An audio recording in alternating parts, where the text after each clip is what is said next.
Então tudo que eu estou falando aqui é para você entender que nós temos um chamado, e o principal chamado, e vai dizer São Pedro, no seu último versículo da sua segunda carta: crescei na graça de Deus e procurai aprofundar o conhecimento de Jesus Cristo. Se São Pedro estivesse aqui no nosso meio e você perguntasse para ele: me dê um conselho, ele iria falar isso: o melhor conselho que eu posso te dar, procure crescer na graça e no conhecimento de Jesus Cristo. É isso que ele vai dizer na sua carta. O que é crescer em graça? É crescer em santidade. Por que nós rezamos na Ave Maria, Santa Maria? Porque ela era cheia de graça. E quando o anjo a visita, ele vai dizer Ave, cheia de graça. Do grego, que é caritomene. Ele não diz Maria, ele diz o que ela é para Deus: cheia de graça. Ave é uma saudação, significa feliz. Feliz és tu, Maria, porque está cheia de graça. Então você busca uma vida santa. Quanto mais você busca uma vida santa, mais graça você tem.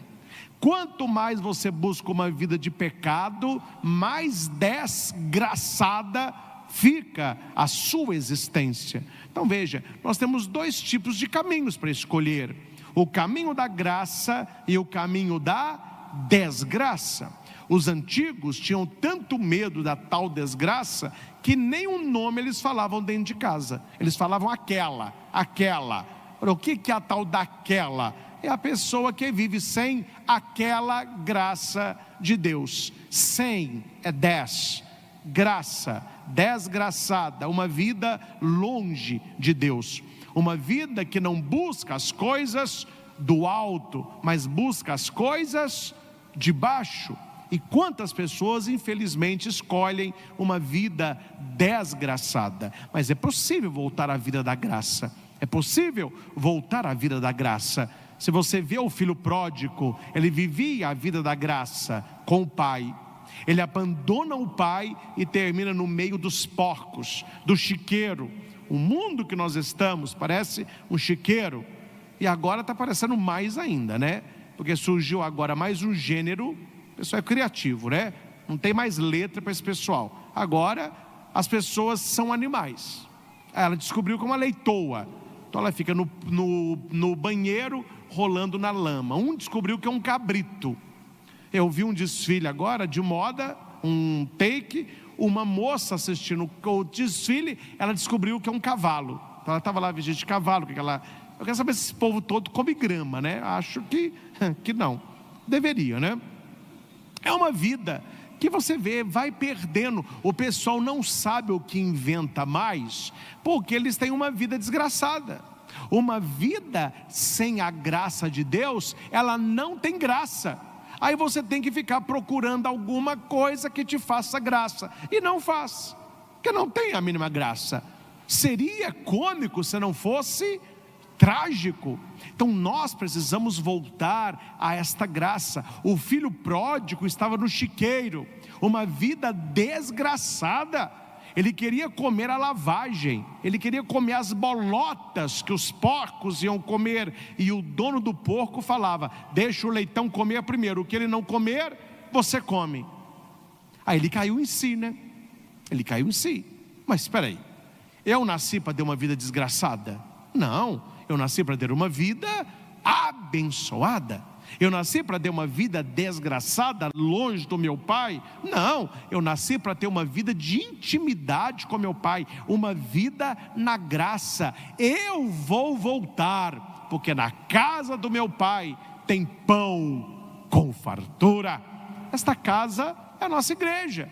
O pão com fartura é a Eucaristia, é a presença real de Jesus. É aqui que nós aprendemos a viver na graça. E o Senhor nos chama a viver na graça. O Senhor nos chama a um conhecimento da sua palavra. É por isso que aqui na Bíblia, que nós ouvimos o Evangelho agora, ele vai dizer no versículo 1, Jesus chamou os 12 discípulos, e no versículo 2, este é o nome dos 12 apóstolos. Discípulos e apóstolos. Tem gente que acha que é a mesma coisa. Não é. Discípulo é todo aquele que segue Jesus Cristo. Este é o discípulo. Discípulo é aquele que vai atrás. Discípulo é aquele que segue. Apóstolo é aquele que é formado pelo mestre para que depois ele exerça o pastoreio. Ele segue o pastor para pastorear. Ele é abençoado para abençoar. Ele é curado para curar. Então veja, esses 12 homens, eles viveram com Jesus 1000 dias, mais ou menos 3 anos. Jesus começou a pregar com 30, ele foi crucificado com 33, 365 dias, vai dar mais ou menos, colocou 1000. Eles andaram 1000 dias ao lado de Jesus, e Jesus vai enviá-los. Este é o apóstolo. Ele passou por uma formação, ele passou por uma escolha especial. E o importante, aqui eu quero apenas destacar isso para a gente rezar, que aqui vem os nomes deles. Ou seja, esses são os 12 de ontem. Nós deveremos ser os de hoje. O Senhor me chama a uma vida na graça. O Senhor me chama a um conhecimento de Jesus Cristo. E por último, Jesus vai dizer assim, atenção, porque aqui nós temos uma crescente, só para a gente citar isso, né? No versículo 1, discípulos. No versículo 2, apóstolos. No versículo 5, os 12. A intimidade. Quando fala discípulos, está seguindo. Apóstolos, amizade, conhecimento. E aqui uma definição clássica, os 12. Quando a Bíblia diz, Jesus estava com os 12. Ninguém pergunta, quem são esses 12? Todos nós sabemos, são os 12 apóstolos que um dia foram discípulos. 72 discípulos, 12 apóstolos, e entre eles 3 eram os mais chegados: João, Tiago, Pedro, também aparece André, né? E entre os 3, 4, Jesus edifica a igreja sobre um, e o amado que permanece na cruz também era um. Veja, meus irmãos, o conhecimento de Cristo, ele vai afunilando. Tem o povão. Tem os que vêm à igreja, tem os que vêm à igreja e celebra de maneira piedosa, tem os que vêm à igreja, celebra de maneira piedosa e agrada o coração de Deus, estão imbuídos de respeito e santidade. Entre esses, Deus vai escolher alguns. Entre esses alguns, eles vão ficar amigos, e entre esses amigos, eles fazem parte do grupo seleto. Onde é que você está? Discípulos, apóstolos, os 12. Veja só, isso aqui é a ordem de Jesus, é aqui que eu quero falar. Não deveis ir aonde moram os pagãos, nem entrar na cidade dos samaritanos. Por quê? As pessoas, por que Jesus? Jesus agora está discriminando. Agora não pode ir no pagão e não pode ir no samaritano. Quem são os pagãos na Bíblia? Hoje, vamos falar hoje. Quem são os pagãos hoje? Quem não é batizado. A pessoa que não é batizada, ela é pagã. Tanto é que o Papa Bento XVI chamou muita atenção dos pagãos batizados.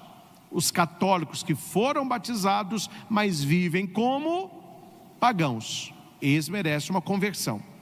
E nós temos os samaritanos. Naquela época, o pagão é quem não era judeu. O judeu era o povo escolhido. Quem não era judeu era chamado de pagão. Quem eram os samaritanos?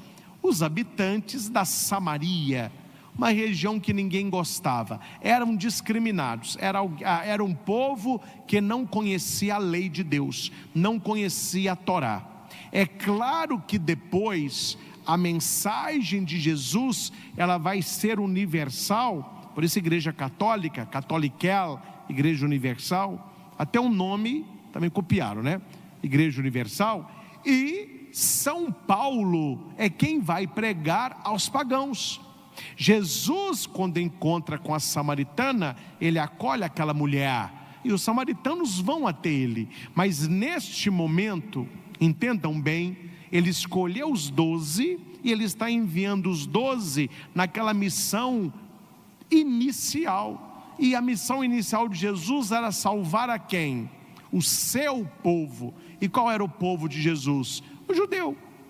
É por isso, quando você lê o prólogo do Evangelho de João, está escrito assim: veio para os que eram seus, e os seus o rejeitaram, mas a todos aqueles que o acolheram, deu a oportunidade de se tornarem filhos de Deus, e são de fato. O judeu não quis, Deus então estendeu a promessa a todos. Mas neste momento, Jesus vai dizer aos 12: não é hora de ir aos pagãos, não é hora de ir aos samaritanos, vocês vão pregar para os judeus, são os primeiros da promessa. Os primeiros da promessa. Ide às ovelhas perdidas da casa de Israel, e dizei: o reino dos céus está próximo.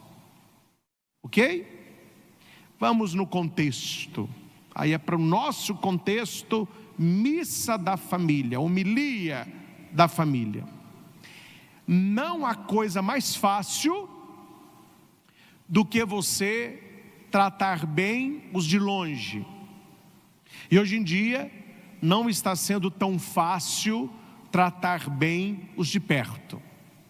As pessoas têm mais afinidade com colega, com amigo lá da faculdade, de bar, de bola, de peteca, de caminhada, de bike, do que com a própria família. Eu não vou entrar aqui, primeiro que eu não sei o nome, eu não sei quem é a pessoa, mas hoje está correndo aí nos Instagrams da vida, WhatsApp, parece que é um atleta, ele falando que a família atrapalha. A família atrapalha. Ele, pelo jeito, faz exercício, parece que é crossfit, né? Vou falar marombeiro, porque não tem muito músculo ali não, está perdendo tempo. Ele falou que faz exercício, que ele tem um melhor amigo que é casado. Só que as esposas são as melhores amigas. Parece que ele é casado com um cara, que ele treina com um cara todo dia. Ele treina sábado, ele treina domingo. E durante o ano, se eles passaram 4 dias, é muito. O negócio dele é treinar, é comer, é dormir e dar aula de cross. Está rodando esse vídeo aí, não é? Eu vi, depois para você ver se quiser, no Instagram do Tiba Ideia, aquele casal que foram da Canção Nova. Eles também publicaram, eu vi nos outros. Olha, meus irmãos, a sociedade que nós estamos. A pessoa não tem vergonha nenhuma de pôr a cara num celular e gravar como se fosse o supra-sumo. A família incomoda, porque tem que ficar visitando família, tem que visitar irmão, tem que brincar com o sobrinho, tem que ficar cuidando de pai. Não, isso aí eu não quero. E as pessoas, eu estou nessa também. Não há nada mais fácil do que Jesus dizer assim: não precisa pregar para os de perto não, prega lá para os pagãos e para os samaritanos. Meu filho, isso é a festa que todo mundo quer, ser bom para quem não te conhece, comprar o outro pela sua lábia. O difícil é você ser você para quem te conhece de verdade, e ninguém te conhece tanto quanto a sua família. Por isso eu penso que é uma coisa muito estranha, quando alguém se dá bem com todo mundo na rua, mas não se dá bem com a família. Ele trata todo mundo bem, mas ele não consegue tratar bem a própria família. Ele está no celular, lá no WhatsApp, conversando com gente do outro lado da cidade, do outro lado do estado, do outro lado do país, mas ele não atravessa a porta para perguntar como o pai está. Ele não atravessa a porta para ouvir os anseios da sua mãe. Para os amigos tudo, para os irmãos nada. Eu ouvi há um tempo atrás uma reclamação de um irmão que quase que perdeu a amizade do irmão, porque ele usou uma blusa do irmão, achando que era dele.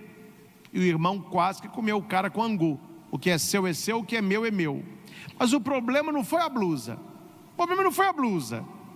O problema é que esse irmão que não quis emprestar a blusa, porque o outro também pegou enganado, e aqui eu abro parênteses, porque está errado também, não é? Você que mora com seu irmão, você vai lá e fica usando as coisas sem pedir. Isso aí também é folgado, né, meu filho? Você é um folgado. Você tem que pedir. Se não é seu, você não pode meter a mão e usar, não. Mas fechando parênteses, não foi este o caso. O caso foi que o cara ficou revoltado com o irmão que usou a camisa. Tudo bem, blusa, camisa, sei lá o que foi. Mas, no final de semana, o amigo deste irmão foi dormir na casa da família, que eles iam passear. E ele levou a mochilinha. Só que ele levou chinelo. Ele não levou tênis. E o lugar precisava de tênis. Atenção. O irmão, que achou ruim do outro irmão usar uma blusa dele, tirou de uma caixa um tênis novo, com detalhes branco, para o cara ir no meio do mato. E o cara disse assim: mas o seu tênis vai ficar imundo. Ele falou: o que que tem? Fale mais a nossa amizade. O irmão que me procurou chateado, ele não procurou chateado por causa do escândalo, por causa da blusa. É porque ele disse que o irmão trata melhor os amigos que ele, trata melhor os de fora que ele. Este é o problema. Então a ordem que Jesus está dando aqui, meus irmãos, é a seguinte: não há problema algum, não há problema algum de você ter amigos, porque a solidão é muito ruim. Tenha amigos. Não há problema nenhum de você ser muito simpático lá na sua faculdade, de você ser o engraçado lá na sua empresa, de você ser o cara que une a turma da pelada, do vôlei, da peteca. Não há problema nenhum disso. Não há problema sair pedalando, correndo, também não há problema nenhum. Não há problema você ser amigo lá dos que tem pet, vai dar banho junto, um lava o cachorro do outro. Não há problema nenhum nisso aí. Onde está o problema? Quando tudo isso não começa no cuidado dos próximos. Quando você é muito bom para os de fora, mas é muito difícil para os de casa. Uma mulher me disse certa vez que o sonho dela era que o marido fosse em casa como ele é na empresa. Que parece que ele chega em casa, ele tem um botãozinho. Ele sai de casa, ele liga o botãozinho, está escrito simpático. Aí ele é simpático. Aí chega na empresa, bom dia, bom dia. Dormiu ontem? Todo mundo, chegou animado. A hora que ele chega em casa, ele desliga o botão e aperta o outro, antipático. Aí chegou em casa, não conversa, é grosso com os filhos, fica enfurnado na internet. Tem alguma coisa errada. Tem alguma coisa errada.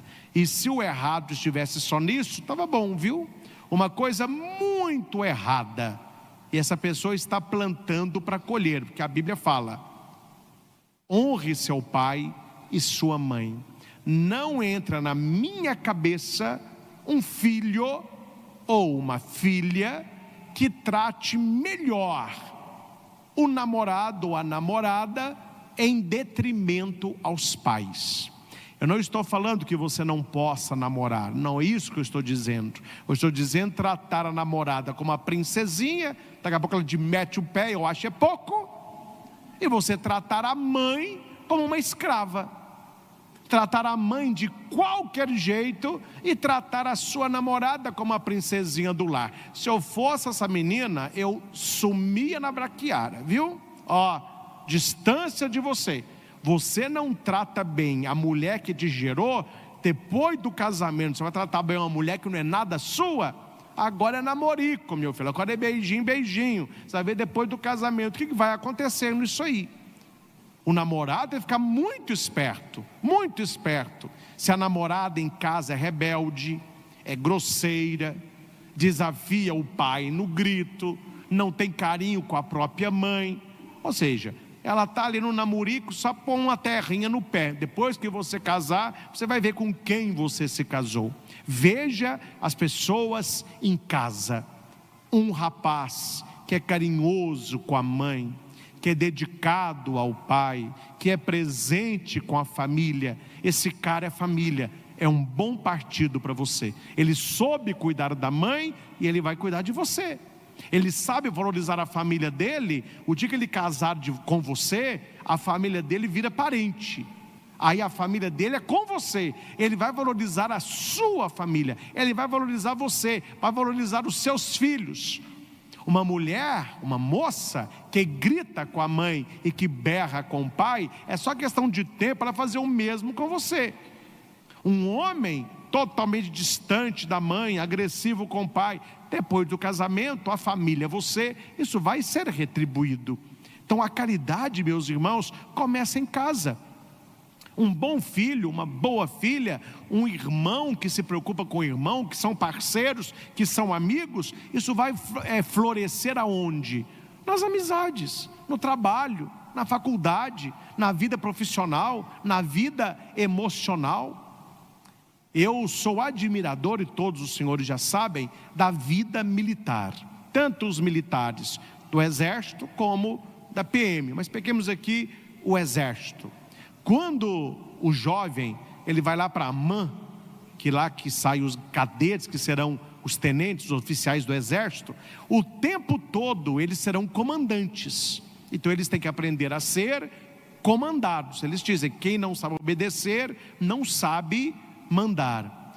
E você quer alguém lá no Exército, que vai levar o maior ferro, no sentido da palavra, é o cara que se sente melhor que os outros, que não sabe trabalhar junto, que não faz parceria. Você quer um cara que vai crescer, que vai comandar GC, vai comandar pelotão, vai ser auxiliar de general. É aquele que sabe trabalhar em grupo, é o cara do bom relacionamento, é a parceria. Eles falam parças, são os parças. Ele ajuda quem caiu, ele ajuda a carregar o peso de quem está mais fraco. Quer dizer, lá eles são incentivados o quê?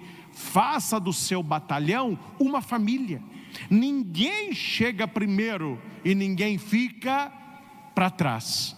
Tem certos acampamentos lá que os comandantes dizem, se o pelotão todo chegar para frente e um ficar para trás, de noite, no frio, vocês vão todos para o lago. Você não pode deixar um amigo para trás. E se você ficar para trás e no orgulho não pedir socorro, você vai para a água, para você ficar com vergonha, o pelotão todo vai também. Então eles aprendem o quê? O grupo.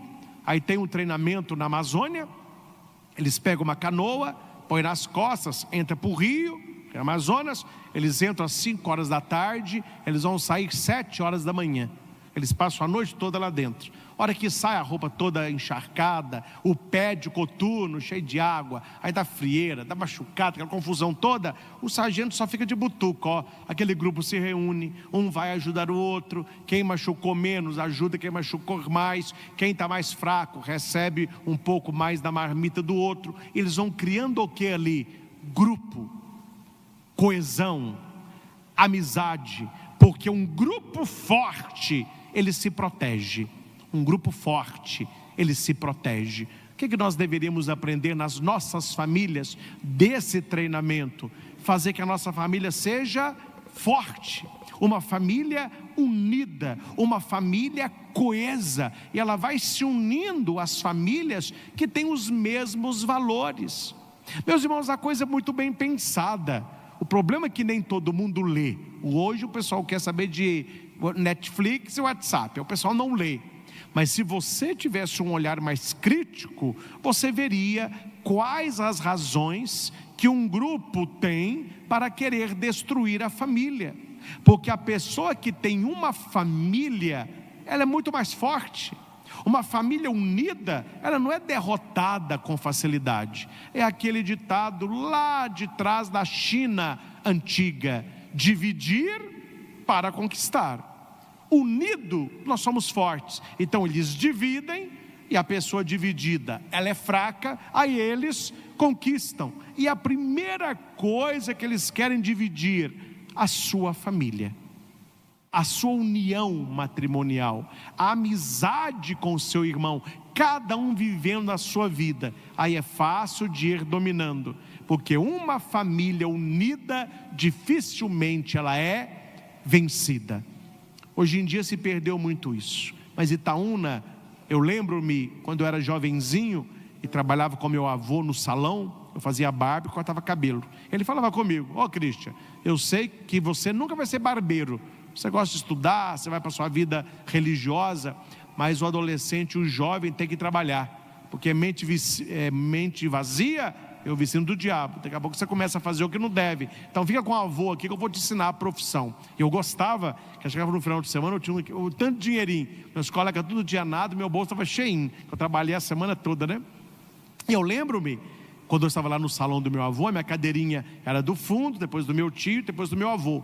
Aí chegava alguém, a gente aprende a fazer barba primeiro, depois o cabelo. A barba é mais fácil que o cabelo, corta mais fácil, né? Mas é mais fácil do que o cabelo.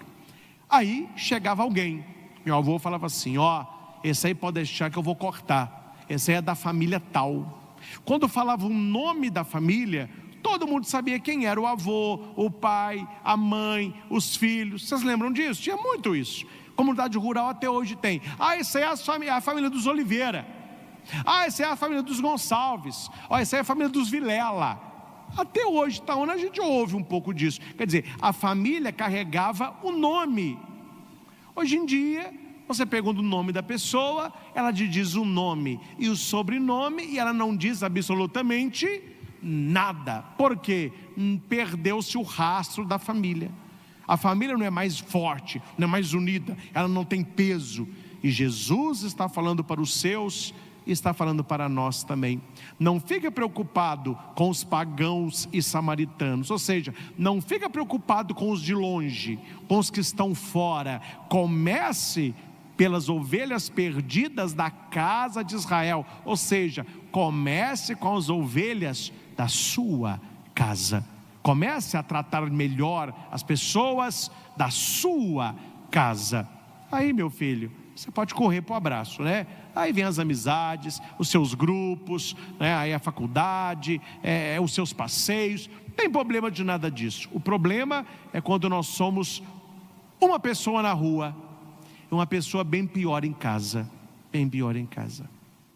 Antes de rezar um pouquinho, contar uma historinha que é pequenininha, mas que vai lembrar você de alguém. Infelizmente você vai lembrar. Infelizmente. O menino foi com a sua mãe na empresa do marido pegar um dinheiro para mensalidade. Era o marido ter deixado o dinheiro na mesa, ele esqueceu e foi trabalhar. A mulher saiu um pouco mais cedo e foi atrás do marido. Aí está passando um homem, e o homem vai esbarra na mulher. A mulher leva aquele esbarrão, o homem está com café quente, cai café na roupa da moça, a moça entra com blusa branca, manchou.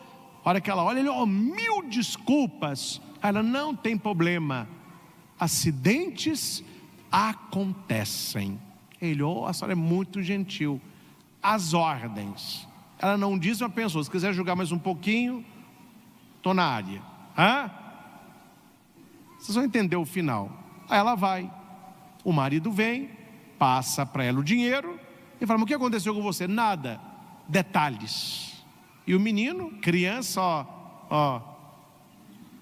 pouco tempo depois, num domingo de manhã, a família na cozinha, aquele café matinal, o pessoal comendo sucrilhos, comendo ali, comercial de graça, manda um pacotinho para o padre aqui, sucrilhos, comendo ali leite com Toddy, ao comercial, leite com Toddy, pão com manteiga. Aí o pai vai coar um Nescafé, aí ele vira e esbarra na mulher. Aí cai café na blusa branca da mulher, e o menino na mesa olhando.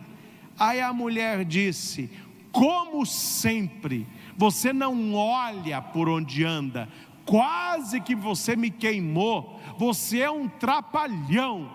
Ela ficou nervosa, acabou com o café da manhã, e ela subiu para trocar a blusa. E o menino perguntou para o pai: ai pai, por que a mãe tratou o senhor assim? E lá na empresa, ela tratou aquele homem que derrubou café nela de uma maneira totalmente diferente. Ele falou, por 3 motivos. Primeiro, ela não é casada com ele. Segundo, ela não o conhece. E terceiro, ele é o meu patrão. O que o menino entendeu? Para os de fora, paciência, engole sapo, seja gentil, fale baixo, releve, deixa passar, mantenha boa convivência. Mas para os de casa, grite, menospreze, cobre, põe para baixo, não tenha um pingo de paciência, trate bem os de fora e morda os de casa. Esta é a lição que a criança aprendeu. Meus irmãos, e quantas vezes eu e você não fizemos isso? Na rua, recebemos tanta coisa ruim, e você faz um esforço para ser simpático. Na sua casa, uma coisa pequenina é briga, é grito, é desavença. Não estamos servindo nem para cachorro, né? Nem para cachorro. Porque o cachorrinho vira-lata, para quem tem, eu vi aqui em Divinópolis, a gangue do caramelo, eu vi. Ele está por aqui, viu? Cuidado. Caramelo é perigoso. Eles falaram que caramelo virou católico. Teve uma missa aí, caramelo foi, na hora do glória ficou... O caramelo tinha virado protestante. Não, ele vai em todos os tempos. Ele viu aberto, ele entra. Agora caramelo está aprontando, porque ele vai à missa, mas eu vi ele no boteco também, viu? Não sei o que ele estava fazendo no boteco, estava lá no boteco, fazendo amizade. E eu vi a gangue dele na rua, ele mais uns 9, todo mundo de tocaia. Eu falei, esse caramelo não é mole. Mas quem tem em casa um caramelo, é um doce. Mas para os de fora, ele sabe proteger uma casa. Você pode ver lá um mendigo, ele tem um caramelinho dele, e o cachorrinho não troca ele por nada, não. Ele gosta do cara, que é o dono dele. Caramelo, ele nos ensina uma coisa: ele morde os de fora e lambe os de dentro. Ele lambe os de casa e é agressivo para com os de fora. O que nós temos feito? Mordidos de dentro, lambidos de fora.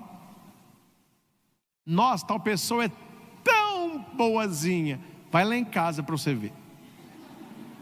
Esconde atrás da porta da sala, para você ver quem é o bonzinho. Então, meus irmãos, que o evangelho de hoje nos ajude. Nós que somos chamados a uma vida na graça, a um conhecimento profundo de Jesus Cristo, e Deus nos chama, e esta noite Ele nos dá uma missão. Qual é a missão? Comece pela sua família, comece dentro da sua casa. Não vá nos pagãos, nem nos samaritanos, mas para as ovelhas perdidas da casa de Israel, as ovelhinhas da sua casa. Caridade que começa em casa, frutifica fora. Árvores plantadas fora, sem a irrigação da verdade da família, têm data de validade para secarem. Que o Senhor, vendo o nosso coração e a maneira como nós amamos a nossa família, possa abençoar copiosamente a sua vida, a sua história e todas as áreas que a compõem. E que nós possamos dizer todos os dias, não de boca, mas de coração: eu e minha casa serviremos ao Senhor. Vamos repetir isso? Eu e minha casa serviremos ao Senhor. Na Bíblia está assim. Por que a Bíblia está assim? Porque é uma pergunta. Escolha agora a quem você vai servir. Eu e minha casa serviremos ao Senhor. Agora Deus quer escutar diferente, né? Ele quer escutar: eu e minha casa servimos o Senhor. Não é no futuro, é no aqui, é no agora. Então sirva ao Senhor através da sua família, com todo amor, com toda paciência, com toda generosidade, para que o dia que você faltar, ou alguém da sua família faltar, que você chore de saudade, que você tenha muitas boas lembranças e que você não sofra de remorso. Pior do que perder um ente querido é saber que ele foi sem você ter feito o que poderia. O remorso é corrosivo para o nosso coração. Que tenhamos muitas lembranças, um pouquinho de saudade e nenhum remorso. Faça pela sua família enquanto você a tem. Louvado seja nosso Senhor Jesus Cristo, para sempre seja louvado. louvado.